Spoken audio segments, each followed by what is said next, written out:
I've been using this 12-volt Bosch trim router for almost 2 years now, and in this video I'm going to show it to you in detail, and I'm going to compare it to my Makita trim router, which by now is also available in cordless variety. So if you're interested in that, come on in. Hi and welcome, I'm Andreas. On this channel I build all kinds of projects for my shop and for my house, and I do the occasional tool review. On my project builds, I try to learn new skills all the time, and I share with you what I learned on these videos. So if you want to improve your woodworking yourself, make sure you subscribe and hit that bell to learn along with me, and I hope you enjoy the videos. Before we get started, if you've followed this channel for a while, welcome to another video. I'm really glad to be back. I was out of the shop for quite a couple of months because I had to do plenty of overtime at my job, and add that to my family time, there was no time left to spend woodworking. But for 2020 I have some really interesting projects planned, and I really plan on spending regular time in the shop again. So now let's get started with the router. This is not a sponsored video, by the way. I bought this machine myself. The most obvious thing about this router is of course its shape, and I'll get to that in a minute. But first the basics. The GKF 12V is in the Bosch 12-volt class. It has a brushless motor and it turns at 13,000 rounds per minute. It has a constant speed electronic, so that if you hit an area with more resistance in the wood or one with less resistance, the router will always turn at that 13,000 rounds. You cannot adjust the speed manually either. It will always be just this one speed. It has a 8mm and a 6mm, and if you're in the US, a 1/4 inch collet. I use it with the 8mm collet that it came with. If you want to change the router bit, you remove the battery, you pull out this stop, and then you usually have to turn the spindle a little bit until the stop fully engages. Then you can use the spanner that comes with the router and open the collet chuck, take out the bit, put in the new one. Close the chuck again.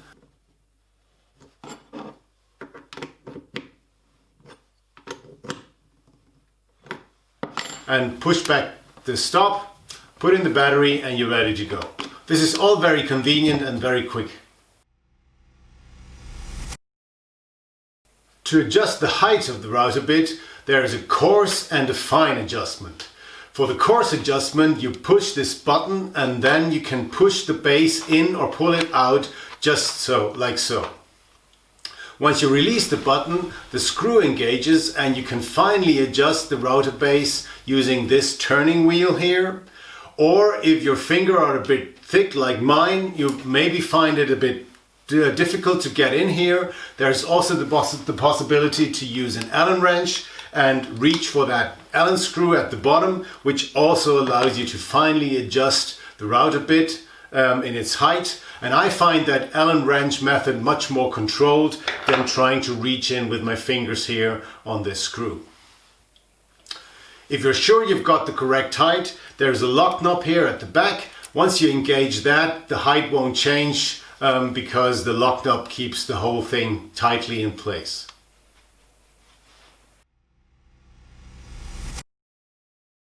There are a couple of safety features. The first one is that it has a restart protection, so if you run it and you accidentally remove the battery, although I don't really know how you would do that, but you never know, and you push the battery back in, it will not run immediately. You first have to put the switch in off position and then on position again to start it again. So it will not just start again once the battery's back in. Another safety feature is that it has a very quick brake. And so when you switch it off, it will stop almost immediately. It just takes a second or maybe two, which is also a very good thing. And it has two lips here at the bottom of the body, which will keep your fingers from accidentally getting near the bit. So you usually hold it like this, and once your fingers go down here, where it could be dangerous because there's the turning bit, they will reach this lip and they will not get any further in. If you're left-handed, that's the same on the back here with the other side. So now let's talk about the shape. Bosch came up with a really original design here, which in most cases works really well. In most, not in all cases. If you look at it, obviously it has this bent shape or this L-like shape, and you really grab it here with your hand. Bosch calls it a palm edge router, and your hand goes in really well and grabs very well onto it, and this shape gives you really good control over slight movement. So I think this is a really good design.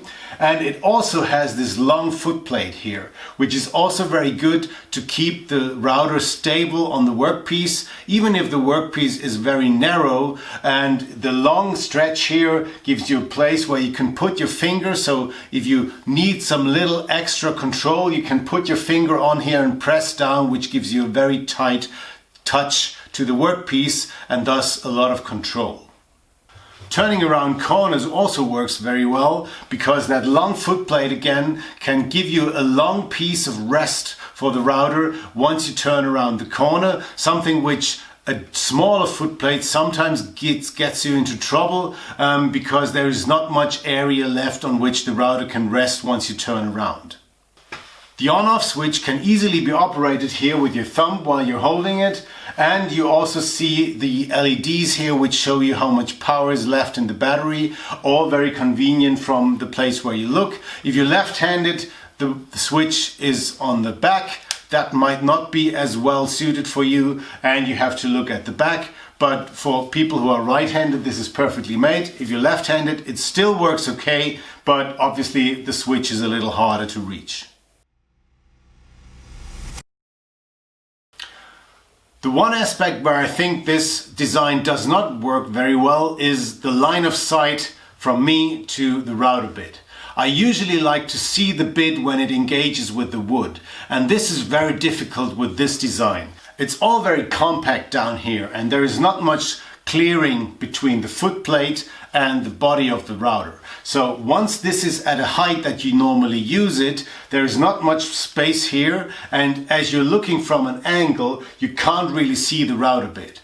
And obviously normally with a trim router you use a router bit with a ball bearing that you can just run by touch. You run it up to the workpiece until it touches and then you run along. But I really do like to see when that will happen, and this is something I cannot easily do with this router. So what I normally do is I bend down under the foot plate so that I see when the router bit engages, and once it has touched I come back up and I push, but really I would prefer seeing the router bit from my normal standing position that I have when using the router. It's not a big deal, you can really work with that, and maybe you don't even need to see that and have worked by touch or by feel all the time, but I was used to actually seeing the router bit, and this is a bit of a change and a bit of a downside for me when using this router. Another aspect might be that there's no dust collection for the Bosch router, so if you're used to using that, there's not an easy way to do this. Obviously it's a trim router and there usually is not much dust, but if you want that, it's not possible with this one. So how does it compare to the Makita trim router? I reviewed this machine, which is part of a set that I have with different bodies, quite some time back. I'll put a link to it in the description and in the top right corner. And this Makita trim router is obviously a completely different shape. It's much heavier, it's top heavy, so it's really not as easily controlled as the Bosch machine. On the other hand, it has adjustable speed and it has the option here to have dust collection. And as this was the one that I've used for quite some time before I got the Bosch, I was used to seeing the router bit, which I just mentioned was much preferable to me, even though it's not a big deal. Now, this is the cord-based variety, obviously, but by now it's also available in a battery-powered version, so that might be an option, and it makes it much more comparable to this one. But it is a lot more expensive, while you can get the Bosch without a charger and without the battery for about 120 euros, and probably about the same amount in dollars roughly. The Makita probably is way beyond 250, at least on the websites where I checked it. So this is much more expensive. So what's the result? I think the Bosch GKF 12V is a great little trim router under a couple of conditions. Probably you would want to buy it if you already have other Bosch 12V machines so that you can buy it without the charger and without batteries. In this case, it is fairly cheap. It's just about a little bit above 100 euros, which I think is a great price. The second thing is that it's not very versatile. It's really just a trim router. So if you have a proper plunge router and this is a second machine that you want to keep around as a trim router, it's excellent. I keep it out here in the open on my tool wall with a round over bit in it all the time, and it's just so convenient just to grab it, round over some edges and put it back on. That's just great. The third aspect that you might want to keep in mind is if you can live with the fact that you really don't see the router bit very well when you use it. For me, that took a little bit getting used to, but maybe for you it might be different. Maybe you don't really see the need for that. And if you can live with that little shortcoming, then I'd say this is a really great machine for woodworkers who already have 12V Bosch machines, who have a proper versatile plunge router that you can use and who don't really need to see the router bit. If on the other hand you think about buying this as your first router, then I'd recommend going for the Makita version, which I'll link to in the corner, because with that you have a plunge router and an edge router and a lot of different accessories which make it much more versatile. And that variety I've used over a couple of years for all my routing needs, and that has really served me well. So, I hope you enjoyed this video and I hope it helped you make up your mind about this machine. If so, I'd really appreciate a like and a share with your friends maybe. And if you want to get more videos in the future, subscribe and hit that bell so you won't miss them. I wish you happy and successful woodworking, be safe, and I'll see you in the next video.